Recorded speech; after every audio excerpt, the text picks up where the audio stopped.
జై శ్రీ మాతాజీ. సహజ యోగ ప్రధాత్రి పరమ పూజ్య శ్రీ మాతాజీ నిర్మలాదేవి గారు తెలియచేసిన మరొక సందేశాన్ని మనం తెలుసుకుందాము. మనం ఇంతవరకు ఏమి సాధించామో వెనక్కి తిరిగి చూసుకోవాలి. సహజ యోగం మన బుర్రతో పనిచేసేది కాదని మనం అర్థం చేసుకోవాలి. నీవు ఇలాగే ఉండాలి అని ఎవరికి వారు చెప్పుకుంటే సరిపోతుంది, అది పని చేస్తుంది అని అనుకుంటారు. ఇంకా కొంతమంది ఇలా అనుకుంటారు, ఎవరికైనా సమస్య ఉన్నప్పుడు వారితో మీలో ఈ సమస్య ఉంది, పర్వాలేదు, మీకు నయమైపోతుంది, ఏమీ పర్వాలేదు అని చెప్పగానే వారికి నయమైపోతుందని అనుకుంటారు. కానీ నిజానికి అది అలా జరగదు. ఎందుచేతనంటే సహజ యోగం మానసిక స్థాయిలో పనిచేయదు, ఇది ఆధ్యాత్మిక స్థాయిలో పనిచేస్తుంది. ఇది మానసిక స్థాయి కంటే ఉన్నతమైన స్థాయిలో ఉంటుంది. మీరు చేయవలసినది ఏమిటంటే మీ చక్రాలను ఎలా సరిచేసుకోవాలో అర్థం చేసుకోవాలి. మీ యొక్క పరికరాన్ని ఎలా సరిచేసుకోవాలో తెలుసుకోవాలి. బహుశా ప్రజలు ఇంకా మానసిక స్థాయిలోనే జీవిస్తున్నారు. మానసిక స్థాయిలోనే సమస్యలని పరిష్కరించాలనుకుంటున్నారు. అందుకనే సమస్యలన్నీ బయటపడటం మొదలవుతోంది. మీ చక్రాలలో ఏదైనా సమస్య ఉందనుకోండి, మానసిక స్థాయిలో దానిని సరిచేయాలనుకోవడం వలన ఉపయోగం లేదు. ఆధ్యాత్మిక స్థాయిలోనే దానిని పరిష్కరించాలి. కొంతమంది ఇలా అనుకుంటారు, ఎవరిలాగానో వస్త్రధారణ చేసుకుంటేనో లేక ఎవరిలాగానో బాహ్యంగా ప్రవర్తిస్తేనో తాము కూడా వారిలాగా అయిపోతామని. కానీ ఇది నిజం కాదు. మనకి పాశ్చాత్య దేశాలలో హిప్పీలు ఉన్నారు. వారు తాము ఆది మానవులుగా అయిపోయినట్లుగా అనుకుంటారు. మనం అలాంటి పద్ధతులను అనుసరించినంత మాత్రాన ఆదిమవాసులం కాలేము.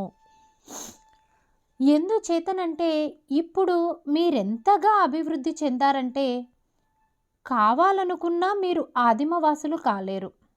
అందుచేత మానసికంగా అనుకున్నంత మాత్రాన మనం అలా మారిపోము. ఈ మానసిక స్థాయి మనుష్యులలో ఇంకా సూక్ష్మంగా వెళుతుంది. అది ఎలాగంటే మీలో కొంతమంది కొన్ని హారతి పాటల లాంటి వాటిని బాగా కంఠస్థం చేస్తే చాలు ఆధ్యాత్మికంగా చాలా ఎదిగామని అనుకుంటారు. కానీ ఇది నిజం కాదు. ఎందుకంటే అది కేవలం శబ్దజాలం మాత్రమే. అదే కనుక మీరు ఆత్మ వికాసం చెందిన వారైతే అవే మంత్రాలు అవుతాయి. అప్పుడు అవి మీకు ఉపయోగపడతాయి. మంత్రాలు ఉచ్చరించగల శక్తిని మీరు పొందాలంటే మొట్టమొదటగా మీరు ఒక స్థాయికి చేరుకోవాలి. అంతేకాని ఒక హారతి పాట పాడినంత మాత్రాన అది సాధ్యమవుతుందని అనుకోనవసరం లేదు. జరిగే విషయాలను ఉన్నవి ఉన్నట్లుగా ఎలాంటి నియమ నిబంధనలు లేకుండా ఎదుర్కోండి. మంత్రాలలో ఆ శక్తి రావాలన్నా కానీ మొదట మీరు ఆధ్యాత్మికంగా అంతర్గతంగా లోతులకు వెళ్ళాలి. ప్రథమంగా మీరు సాధించవలసింది కనీసంలో కనీసం స్పష్టమైన చైతన్య లహరిని మీరు అనుభవించగల స్థితిలో ఉండాలి. మీరు మీ చక్రాలలో ఏవైనా అవరోధాలను కలిగి ఉంటే నా చిత్రపటాన్ని తగిన గౌరవ మర్యాదలతో ఉపయోగించి సరిదిద్దుకోండి. కేవలం నా చిత్రపటం మాత్రమే ఆ పని చేయగలదు, ఇంకేదీ కాదు. మీలో ఆత్మ వికాసం ఒక స్థాయికి చేరుకున్నప్పుడు మంత్రాలను కూడా ఉపయోగించుకోవచ్చు. అవి కూడా సహాయం చేస్తాయి. మొదట మీ హృదయం పరిశుభ్రంగా ఉండాలి.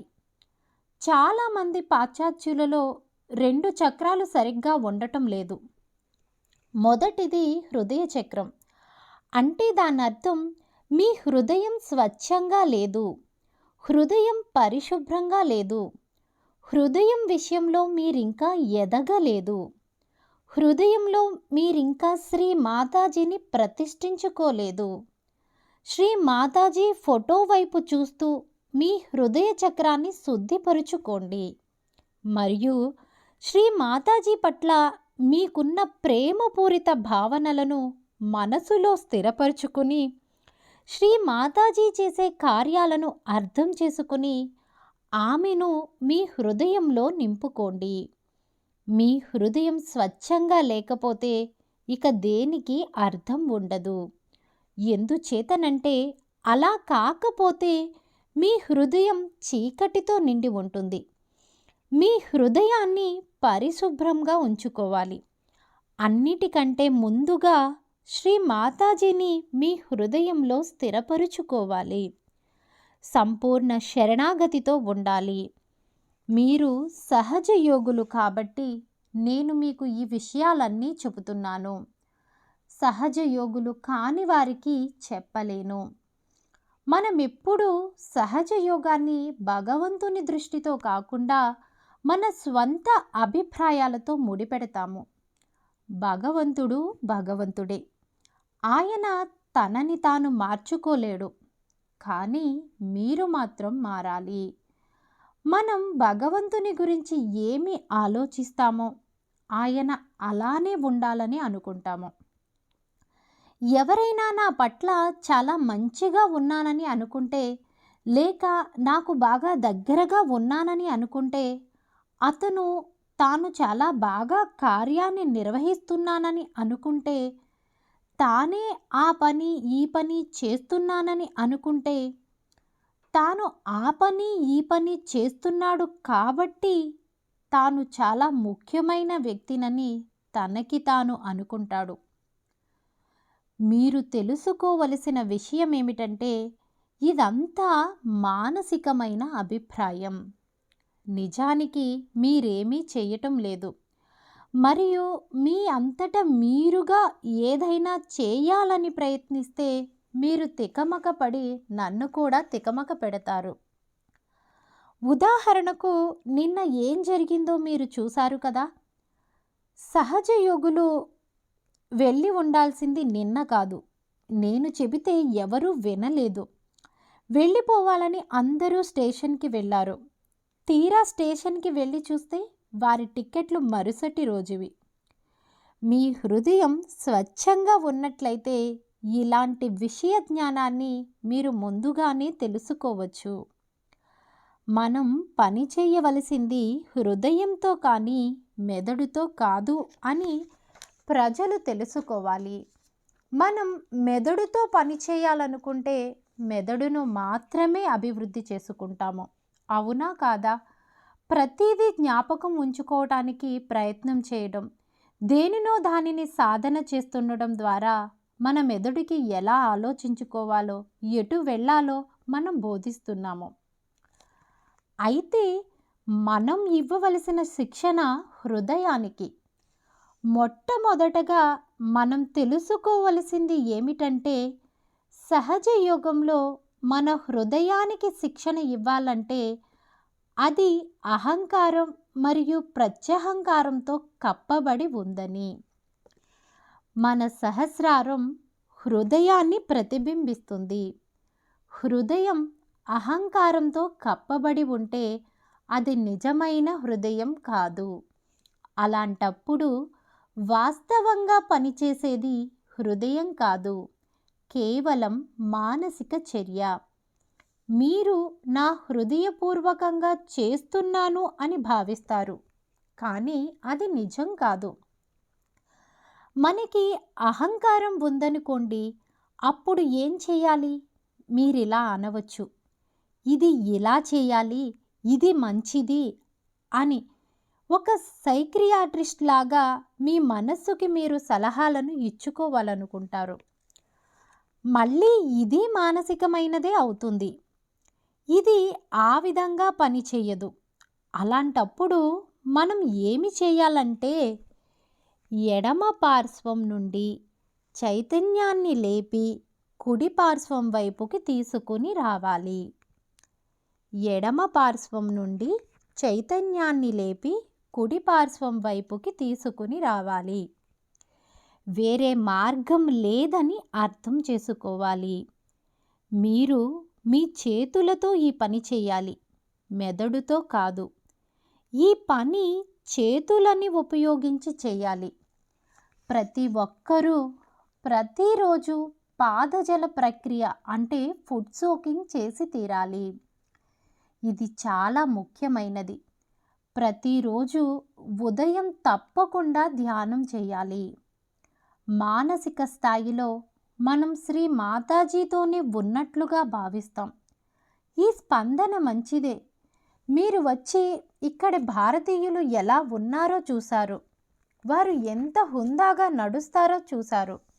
సహజ యోగానికి వారు ఎలా ఉపయోగపడతారో చూశారు. సహజ యోగం ఆచరణాత్మకమైనది, మానసికంగా ఆలోచించేది కాదు. సహజ యోగంలో మీరు కేవలం మీ ఆలోచనతో మాత్రమే ఏది చేయాలని ప్రయత్నించినా మీరు ఫలితాలను సాధించలేరు. మీరు మీ చేతులను, పాదాలను ఉపయోగించాలి. మీ పాదాలు ఉప్పు నీటిలో ఉంచాలి, ఎందుకంటే ఆ నీరు సముద్రతత్వం. ఈ 5 చక్రాలు లేక 6 చక్రాలు, నేను 5 అన్నాను ఎందుకంటే ఒకటి మూలాధార చక్రం, 7వది అగ్రభాగాన ఉన్నది మెదడు. ఈ రెండింటి మధ్యలో 5 చక్రాలు ఉన్నాయి. మౌలికంగా ఇవి పదార్థంతో తయారయ్యాయి అనే భావనతో వీటిని పూర్తిగా నిర్వహించుకోవాలి. ఈ పంచభూతాలతోనే చక్రాలన్నీ నిర్మింపబడ్డాయి. ఈ చక్రాలలో ఉన్న అసమతుల్యతను సరిదిద్దాలంటే అవి తయారు చేయబడ్డ ఆయా చక్రాల యొక్క మూలకములైన పంచభూతాల ద్వారానే సరిచేయాలి. అతిగా కుడి పార్శ్వం వైపు ఉన్న వ్యక్తిని అతని యొక్క ఎడమ పార్శ్వాన్ని సమతుల్యపరచడం ద్వారా సరిచేయాలి. ఎడమ పార్శ్వాన్ని చేతి ద్వారా ఉత్థానం చేయటం ఒక పద్ధతి. దీనికి ఏ మూలకాన్ని ఉపయోగించాలి? కుడి పార్శ్వంలో ఉన్న వ్యక్తికి అతనిలో ఉన్న మూలకాలన్నీ కూడా వేడిని కలిగించేవే, అంటే అగ్నితత్వం. అందుచేత వీరికి అగ్నితత్వం అంతగా ఉపయోగించదు. అహంకారపూరితమైన వ్యక్తిత్వం కలవారికి కేవలం దీపం అంటే అగ్నితత్వం పనిచేయదు. అటువంటి వారికి ఉపయోగపడేది భూతత్వం మరియు జలతత్వం. రెండూ చల్లదనాన్ని ఇచ్చేవే. కుడి పార్శ్వం వారికి ఐస్ మరీ మంచిది. కుడి పార్శ్వాన్ని సరిచేయడానికి అన్నీ చల్లబరిచేవి ఉపయోగించి మీరు దానిని సమస్థితిలోకి తీసుకుని రావచ్చు. ఆహారం విషయంలో కూడా ఇలాగే పాటించాలి. కుడి పార్శ్వపు వ్యక్తులు ఎడమ పార్శ్వపు ఆహారం అయిన కార్బోహైడ్రేట్స్ తీసుకోవాలి. అంటే సాధ్యమైనంత వరకు శాకాహారం తీసుకోవాలి. మహా అయితే చికెన్ తినవచ్చు, కానీ చేపలు మాత్రం కాదు. ఎందుచేతనంటే సముద్రపు ఆహారాలన్నీ కూడా వేడిని కలిగిస్తాయి. ఈ విధంగా మీరు భౌతిక పరంగా మీ చక్రాలకు చికిత్స చేసుకోవచ్చు. ఎడమ పార్శ్వపు వ్యక్తులు తమలోని ఎడమ పార్శ్వపు సమస్యలను సరిదిద్దుకోవడానికి దీపాన్ని, కాంతిని అంటే అగ్నితత్వాన్ని ఉపయోగించాలి. వీరు ఆహార విషయానికి వస్తే ఎక్కువగా నత్రజని సంబంధిత అంటే ఎక్కువగా మాంసకృత్తులను అంటే ప్రోటీన్స్ను తీసుకోవాలి. సహజ యోగానికి సంబంధించినంత వరకు కుండలిని చాలా ప్రధానమైనది. కుండలినియే శుద్ధ ఇచ్ఛ. దీని గురించి మరొకసారి చెబుతున్నాను, జాగ్రత్తగా వినండి. కుండలినియే శుద్ధ ఇచ్ఛ, మిగిలినవన్నీ అశుద్ధమైన ఇచ్ఛలే. ఉన్నది ఒకే ఒక పరిశుద్ధమైన ఇచ్ఛ, అదే భగవంతునితో ఒకటిగా అవడం, బ్రహ్మతో ఒక్కటిగా అవ్వటం. కేవలం ఇది మాత్రమే శుద్ధ ఇచ్ఛ, మిగిలినవన్నీ అశుద్ధమైనవే. మీ మనస్సుకు క్రమక్రమంగా తర్ఫీదునివ్వండి. ఆ విధంగా మీ మనస్సుకు తర్ఫీదునివ్వగలిగినట్లయితే మీరు శుద్ధ ఇచ్ఛను వృద్ధిపరుచుకుంటారు. మిగతా చక్రాలన్నీ క్రమంగా వాటంతట అవే తొలగిపోతాయి. మిగతా ఇచ్ఛలన్నీ క్రమంగా వాటంతట అవే తొలగిపోతాయి. భగవంతునితో మమేకమవడం అనే ఇచ్ఛ మాత్రమే శుద్ధమైనది, ఉన్నతమైనది. అది సాధించాలంటే మనం ఏమి చేయాలి? మీరు శ్రీ మాతాజీని సంతోషపరచాలి, అంతే. ఇది చాలా చిన్న విషయం. ఆది శంకరాచార్యులు కూడా ఇదే చెప్పారు.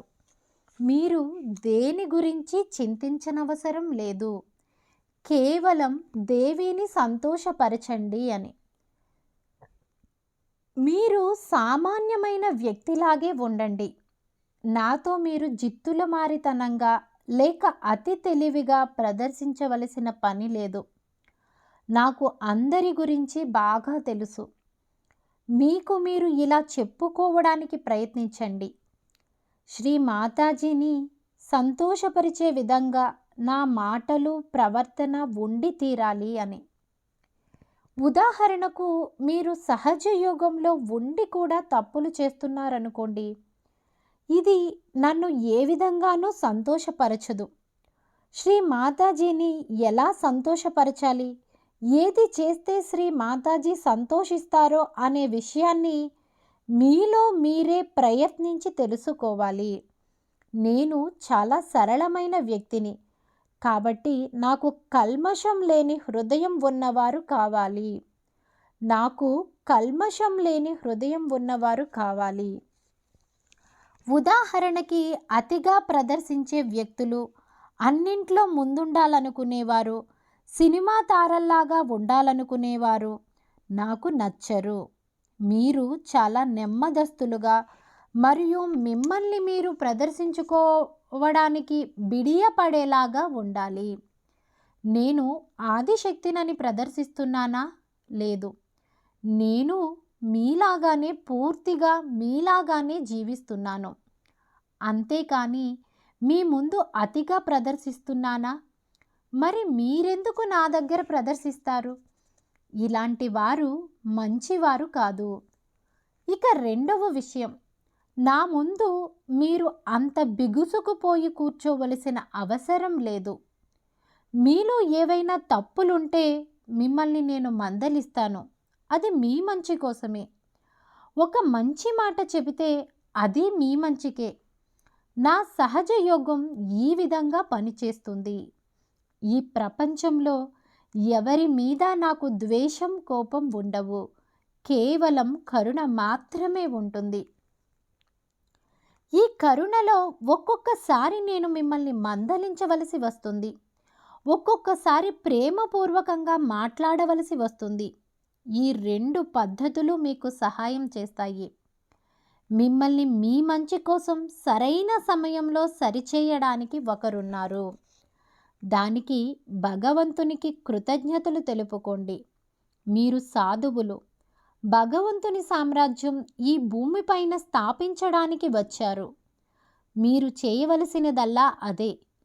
మీరు తెలివి లేని వారిలాగా, గౌరవింపబడని వారుగా, హుందాగా లేకుండా చవకబారు ప్రవర్తనతో ఉంటే ప్రజలు మిమ్మల్ని ఎలా అంగీకరిస్తారు? అందుచేత మీ హృదయ చక్రాన్ని సరిగా ఉంచుకోవాలి. శ్రీ మాతాజీని సంతోషపరచాలన్న ఇచ్ఛను మీలో నింపుకోండి. నేను అలాగ ఎప్పుడైనా మిమ్మల్ని కోప్పడినా దాని గురించి మీరేమీ బాధపడకండి. అలాంటి వాటికి మీరు బాధపడితే మీలో సహజ యోగం ఇంకా అభివృద్ధి చెందనట్లే. నేను మిమ్మల్ని మందలించాను అంటే మీలో బయటికి వెళ్ళిపోవలసిన చెడు ఏదో ఉంది. అలా మందలించినప్పుడు అది బయటకు వెళ్ళిపోతుంది. అది మీ మంచి కోసమే, మిమ్మల్ని సరిచేయడం కోసమే అని గ్రహించండి. మీలో ఉన్న ముళ్ళును శ్రీ మాతాజీ మరో ముళ్ళుతో తీసేశారన్నమాట. మీరు శ్రీ మాతాజీ యొక్క దయార్ద్ర హృదయాన్ని అర్థం చేసుకోవటం మొదలు పెడితే, నేను మీతో ఏమి చెప్పినా, మిమ్మల్ని సరిచేసినా మీరు ఏమీ అనుకోరు. ఇది నేను చేసి తీరాలి. ఎవరికైతే మంచి నిర్మలమైన హృదయం లేదో వారు ఇది అర్థం చేసుకోలేరు. నేను మీ కొరకు ఏమి చేసినా ఎప్పుడూ అది మీకొక ఆశీర్వాదం అవుతుంది. దీన్ని గుర్తుంచుకోండి. మీలో ఎక్కువ మందికి భయంకరంగా పట్టుకునే మరి ఒక చక్రం నాభి. అంటే మీరింకా భౌతికవాదిగానే ఉన్నారు. చిన్న చిన్న విషయాలలో కూడా ఇంకా మనం భౌతికవాదులమే. ఇది సూక్ష్మాతి సూక్ష్మం అవుతుంది. పదార్థం అనేది అంత ముఖ్యమైనది కాదని అర్థం చేసుకోండి. పదార్థం కేవలం ఒకరినొకరు సంతోషపెట్టుకునే దానికి ఉంది. ప్రత్యేకంగా మీ మాతాజీని సంతోషపరచడానికే ఉంది. ఇంతకు మించి దానికి ఏ ఇతరమైన విలువ లేదు. కాబట్టి మీరు భౌతికవాదిగా ఉండడానికి ప్రయత్నించకండి. మీకు కావలసిన చిన్న చిన్న విషయాల కోసం కూడా ఇది చేయాలి అని అనుకుంటూ ఉంటారు. అదేది ముఖ్యం కాదు. అది పని చేస్తే మంచిదే, పని చేయకపోయినా మంచిదే. అందుచేత నాభి చక్రం వ్యక్తిగతమైనది, చాలా వ్యక్తిగతమైనది, ప్రతి ఒక్కరికి వ్యక్తిగతమైనది. మీ ఇచ్చ కేవలం లక్ష్మీతత్వ శక్తి స్థాయి వరకు ఉంటే, ఎటువంటి ఆధ్యాత్మిక విలువలేని ధనార్జన కోరిక మీలో ఉంటే, అప్పుడు మహా అయితే మీ లక్ష్మీతత్వం జాగృతి అవుతుంది, అంతే. కానీ ఈ లక్ష్మీతత్వం మహాలక్ష్మీ తత్వంగా మారాలి. అది మీ ఆధ్యాత్మిక ఉన్నతి కొరకే. ఆ మహాలక్ష్మి తత్వం పొందాలంటే మీరు చేయవలసినది ఏమిటంటే, మీ భౌతికమైన శరీరాన్ని, భౌతికపరమైన వస్తువులను కేవలం నన్ను ప్రసన్నం చేయడానికి ఉపయోగించండి. ఇది చాలా ముఖ్యమైనది. నన్ను సంతృప్తి పరచనిది ఏదీ మీరు చెయ్యకూడదు. ఇది చాలా ముఖ్యమైనది. ప్రతి ఒక్కరూ అర్థం చేసుకోవలసినది ఏమిటంటే, వస్త్రధారణ లాంటి మరికొన్ని విషయాలు నాకు అసలు నచ్చవు. జుట్టును చిందరవందరంగా వదిలేసుకోవడం అలాంటివి, అవి ఫ్యాషనే కావచ్చు, కానీ నాకు నచ్చవు. కాబట్టి మీ జుట్టుని సరిగ్గా దువ్వుకోండి, సరిగ్గా ఉంచుకోండి. ఇలాంటి ఆధునిక పోకడలను వదిలిపెట్టండి. తల దువ్వుకోకుండా జుట్టును అలా వదిలేస్తే మీ తలలోకి భూతాలు రావడానికి సంకేతం. అటువంటి జుట్టును భూతాలు గుర్తించి వాటిలోకి ప్రవేశిస్తాయి. అందుచేత మీ జుట్టును సరిగా దువ్వుకోండి. చూడండి, భారతదేశస్థులు వారి జుట్టును ఎంత చక్కగా ఉంచుకుంటారో. మీ జుట్టుతో నాకేమీ పని లేదు, నేనేమీ హెయిర్ స్టైలిస్టును కాను. మీ జుట్టును సరిగా దువ్వుకొని ఉంచుకోకపోతే మీరు ఖచ్చితంగా కష్టాల్లో పడ్డట్టే. కాబట్టి ఈ విషయాలపై ధ్యాస పెట్టండి. కొంతమందికి అసభ్యకరంగా దుస్తులు ధరించే అలవాటు ఉంటుంది. ఇది కూడా మంచిది కాదు. మీరు శుభ్రమైన దుస్తులు చక్కగా ధరించాలి. ఇది కేవలం భౌతికపరమైన విషయమని కాదు, ఇది చాలా ముఖ్యమైనది. అలాంటి దుస్తులు ధరించడం వల్ల అన్ని బాధలు మిమ్మల్ని ఆకర్షిస్తాయి. మిమ్మల్ని మీరు శుభ్రంగా చక్కగా ఉంచుకోవాలి. ఎందుకంటే ఈ బాధలు మీలోకి ప్రవేశించకూడదు. పాశ్చాత్యులలో ఇలాంటి ఆలోచనలన్నీ దుష్టశక్తుల వలన వచ్చాయి. ఇలాంటి వస్త్రధారణ ఏ రకంగానూ ఆధ్యాత్మికపరమైన వ్యక్తికి బాగుండదు. మన వస్త్రధారణ పద్ధతిని మనం మార్చుకోవాలి. అది దైవాన్ని ఆకర్షించేదిగా ఉండాలి, భూతాలను కాదు. ఈ భూతాలన్నీ మనకు వద్దు. ఈ చిన్న విషయాన్ని మీరు అర్థం చేసుకోగలిగితే మీరు అత్యాధునికమైనవి లేక అతి పురాతనమైనవి కాకుండా పరిశుభ్రంగా ఉన్న చక్కని దుస్తులు ధరిస్తారు. ఇక వస్తు సేకరణ విషయానికి వస్తే, వేలకు వేలు ప్లాస్టిక్ వస్తువులను సమకూర్చుకోవడం వలన కూడా లాభం లేదు. వాటి బదులు మీ దగ్గర ఆధ్యాత్మిక విలువ ఉన్న కొన్ని వస్తువులు ఉన్నా చాలు. మనం సమకూర్చుకునే అసాధారణ వస్తువులైనా సరే వాటికి ఆధ్యాత్మిక విలువ లేదు. అందుచేత ఇలాంటి పనికి మాలిన వస్తువులన్నీ పోగు చేసుకోకండి. క్రమక్రమంగా మీరు వస్తువులను తగ్గిస్తూ వెళతారు. సరళమైన జీవితాలు, ఉత్తమమైన ఆధ్యాత్మికపరమైన వస్తువులు మీ దగ్గర ఉంటాయి. మీరు ఏది కొన్నా వైబ్రేషన్స్ను చూసి కొనండి, లేకపోతే కొనకండి. ఎందుకంటే అన్ని రకాల పనికి మాలిన భూతాలు మీ ఇంట్లోకి వస్తాయి, మీకు సమస్యలు వస్తాయి. మీరు ఏది కొనాలనుకున్నా వైబ్రేషన్స్ చూసి కొనండి. మీకు అర్థం కాకపోతే ఇంకొక సహజ యోగి సహాయం తీసుకోండి. కేవలం బాగా మంచిగా చవకగా ఉన్నాయని వస్తువులను కొంటూ వెళ్ళకండి. వైబ్రేషన్స్ చూసి వస్తువులను కొనండి, లేకపోతే కొనకండి. నేను ఇది కొని తీరాలి, ఇది కొనడానికి నేను ముంబైకి వెళ్ళాలి, అలాంటివి తప్పుడు ఆలోచనలు. మీ చిత్తం ఎప్పుడూ లోపలనే ఉండాలి, కానీ అది బయటే ఉండడం నేను చూస్తున్నాను. అందువలన మనం బయట చూసేదంతా వైబ్రేషన్స్కి మంచిది కాదు. మీ చిత్తం లోపల ఉంటే వైబ్రేషన్స్ లేని వాటిని మీరు కొనరు. కొన్ని వస్తువులను మీరు ఉంచుకోరు, బయట పడవేస్తారు. కానీ మీ చిత్తం వెలుపల ఉంది, అందువలన మీకు ఏది సరైనదో నిర్ణయించడం తెలియదు. నాభి చక్రాన్ని మీరు గమనిస్తూ ఉండాలి, మీరు ఆలోచిస్తూ ఉండడం కాదు. ఆ చక్రం యొక్క ఏ వైపు సమస్య ఉందో చూసి సరిదిద్దుకోండి. కుడి నాభిలో సమస్య ఉంటే చక్కెర వాడటం మంచిది. చక్కెర చాలా వాటికి ప్రాతినిధ్యం వహిస్తుంది. మీరు మధురంగా మాట్లాడాలి, మీరు సాత్వికంగానూ నమ్రతతోనూ ఉండాలి. ఒకరితో ఒకరు ఎలా మధురంగా మాట్లాడాలో మనం నేర్చుకోవాలి. మీకు అలాగ మాట్లాడడం చేత కాకపోయినా చైతన్యపరిచిన చక్కెరను ఎక్కువగా తీసుకోవాలి.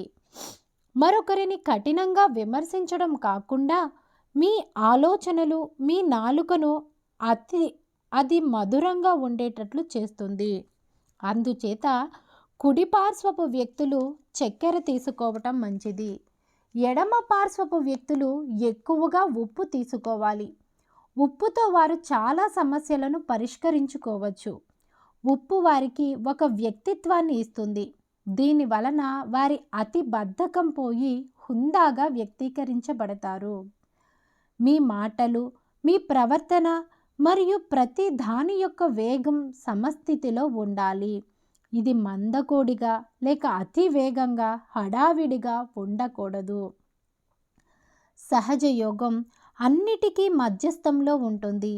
అన్నింటినీ సమస్థితిలోనికి తీసుకురావడానికి ప్రయత్నించాలి. మీరు అతిగా అటుగాని ఇటుగాని వెళ్ళకూడదు. మీరు ఎక్కువగా మరియు అతిగా మాట్లాడడం, పనికి మాలిన మాటలు మాట్లాడడం, అతి వేగంగా మాట్లాడడం లాంటి వాటిని గమనించుకుంటూ వాటిని తగ్గించుకుంటూ ఉండడానికి ప్రయత్నం చేయాలి. ఈ విషయంలో మీరు జాగరూకతతో ఉండాలి. మాటల్లో నా వేగం పెరిగింది, నేను మాట్లాడవలసిన అవసరం లేదు, ఇక ఆపివేస్తాను అని అనుకోవాలి. అలాగని అసలు మాట్లాడకుండా ఉండేవారు కూడా ఉంటారు. అది మంచిది కాదు. అతిగా మాట్లాడేవారు, అసలు మాట్లాడిన వారు ఒకే విషయాన్ని అర్థం చేసుకోవాలి. మనం ఏది మాట్లాడినా మనం సమస్థితిలో ఉండి మాట్లాడాలి. దీనిని మీరు అర్థం చేసుకుంటే విషయాల పట్ల మీ ప్రతిస్పందనలు ఖచ్చితంగా మధ్య మార్గంలో సమస్థితిలో అందంగా ఉంటాయి. మనకు సమయం చాలా తక్కువగా ఉంది. మనమంతా ఈ పర్యటనని బాగా ఆనందించాము. మీరంతా దీనిలో సంతోషంగా ఉన్నారని, మనం బాగా పనిచేశామని అనుకుంటాను. ఇది మనందరికీ ఒక గుణపాఠం. చాలా గొప్ప ఆనందం యొక్క అనుభూతిని పొందాము. దేనిని గురించి అపరాధ భావంతో ఉండకండి. మీరు అలాగ దోషభావంతో ఉన్నంత మాత్రాన దేనిని సాధించలేరు. దోషభావం అంటే తప్పించుకోవడం. అలా కాకుండా మీరు దానిని ఎదుర్కోవాలి, సరిదిద్దుకోవాలి. ఊరికే అపరాధ భావాన్ని తలుచుకుంటూ బాధపడుతూ కూర్చోవడం కంటే దానిని ఎదుర్కోవటం ఉత్తమం. నాభి మరియు హృదయ చక్రాల గురించి మీరు ఈ కొన్ని విషయాలను అర్థం చేసుకుంటే, ఈ రెండింటినీ మీరు పరిశుభ్రంగా ఉంచుకోవాలని మీరు అర్థం చేసుకుంటే, అది మీ ప్రవర్తనలో, వేషధారణలో, మీ నడతలో, మీ మాటలలో అంతా బయట వ్యక్తం అవుతుంది. కానీ మీరు బయట నుంచి లోపలికి వెళ్ళలేరు.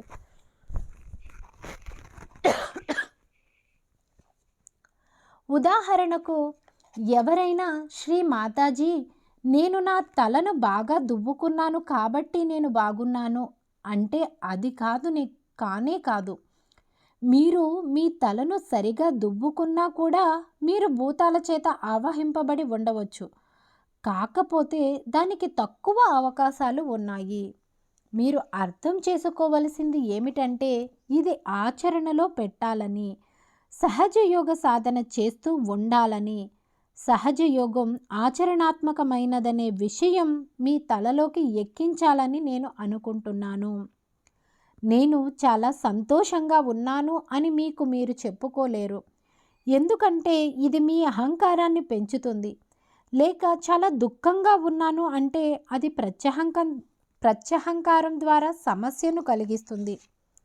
మీరు ఆనందంగా ఉండాలి, అప్పుడు అవి పనిచేస్తాయి. మీ పట్ల మీరు సహనంగా, ప్రేమగా ఉండాలి. సహజ యోగులమనే హుందాతనం ఉండాలి. ప్రతి ఒక్కరూ వారి కోసం వారు సహజ యోగం స్థిరపడడానికి ప్రయత్నం చేస్తూ ఉంటే అంతా సవ్యంగా ఉంటుంది. కొంతమంది ఎప్పుడూ ఇతరుల గురించే ఆందోళన పడుతూ ఉంటారు. మీ గురించి మీరు చూసుకోండి. ఇతరులలోని మంచిని చూడండి, చెడును కాదు. ఎవరైనా మీకు మీరే నిర్వహించాలి, మీరు చురుకుగా ఉండాలి అని చెబితే దానిని మీరు చెడుగా భావించకండి. మనం అలాగే ఉండాలి. మనం చాలా చురుకుగా, అప్రమత్తంగా ఉండాలి. ఈ ప్రపంచంలో మనం చాలా పని చేయాల్సి ఉంది. వృధా చేయడానికి మనకి సమయం లేదు. అది త్వరితగతిన జరగాలి. ఆ విషయంలో మనం చాలా అప్రమత్తంగా, ఆరోగ్యంగా ఉండాలి. ఈ యాత్రా సమయంలో మీకు అర్థమయ్యే ఉంటుంది. మీతో పోలిస్తే నేను ఎంత పని చేస్తున్నానో. మీకంటే వయసులో నేను చాలా పెద్ద. మీరు చాలా ఇలా అనవచ్చు, శ్రీ మాతాజీ మీరు ఆదిశక్తి అని. అది సరే అనుకోండి. మీరు నన్ను ఆదర్శంగా తీసుకోండి. ఎవరినైనా మీరు ఆదర్శంగా తీసుకుంటే మీరు అటువంటి వారిగా అవ్వడానికి ప్రయత్నం చేయండి. వారి గుణగణాలు మీలో ఇముడ్చుకోవడానికి ప్రయత్నం చేయండి. భగవంతుడు మిమ్మల్ని ఆశీర్వదించుగాక. జై శ్రీ మాతాజీ. జై శ్రీ మాతాజీ. జై శ్రీ మాతాజీ.